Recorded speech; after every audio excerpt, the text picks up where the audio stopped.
Hey, everybody, this is Joe Joseph, and this is the DailySheeple.com's News Shot. I got one here from the Sun over in the UK, and it's something that I think a lot of people have started having a better understanding of in the last, I'd say 5 to 10 years.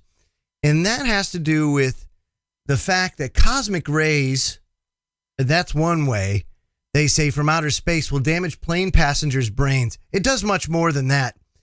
But it's not just cosmic rays, as people are coming to find out. Again, the UK Sun saying in a chilling statement, NASA wrote, quote, "Just above you, high-energy particles called cosmic rays are zooming in from outer space. These speedy particles crash wildly into molecules in the atmosphere, causing a chain reaction of particle decays.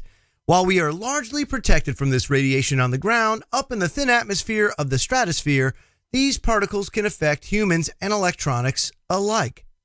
To study the effects of these cosmic rays, the space agency set a giant helium-filled balloon into the stratosphere to measure cosmic radiation coming from the sun in interstellar space. It found that because of their time spent in Earth's upper atmosphere, aircrew are exposed to nearly double the radiation levels of us on the ground. And of course, exposure to cosmic radiation is also a concern for space travel. Now, a couple of friends of mine, have done some wonderful work with regards to radiation and being in an airplane or up in the stratosphere, as this Sun article states. Now, cosmic radiation is most certainly a cause for concern, but I don't think that that's what this is really all about. And people that spend a lot of time in the air, you'll notice after a while you feel fatigued. And of course, a lot of that has to do with sitting. Yes, I get it. Especially sitting in cattle class, it can get kind of tight. You go on a 5-hour flight. By the time you get off, you're pretty wore out. But being exposed to radiation, you're really not protected. You're in this thin aluminum tube flying in the stratosphere. You don't have much protection afforded to you. And you do get radiated. But think about this. Every nuclear test, every nuclear accident, i.e. Fukushima, Chernobyl, that stuff goes into the upper atmosphere. It stays up there. There's a certain portion of it that stays up there and just circulates. And it's continually fed, especially with Fukushima.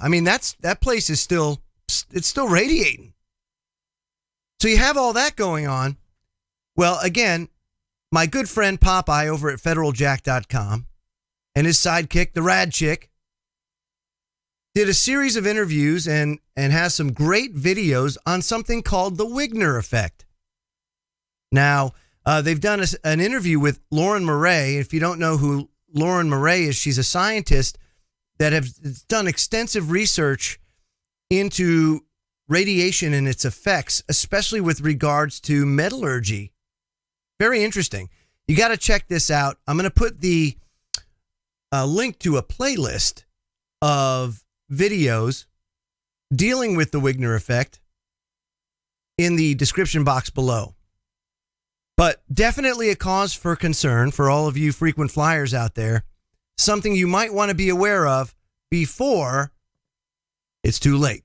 I'm Joe Joseph. This was the DailySheeple.com's News Shot, and I'll have one again for you tomorrow.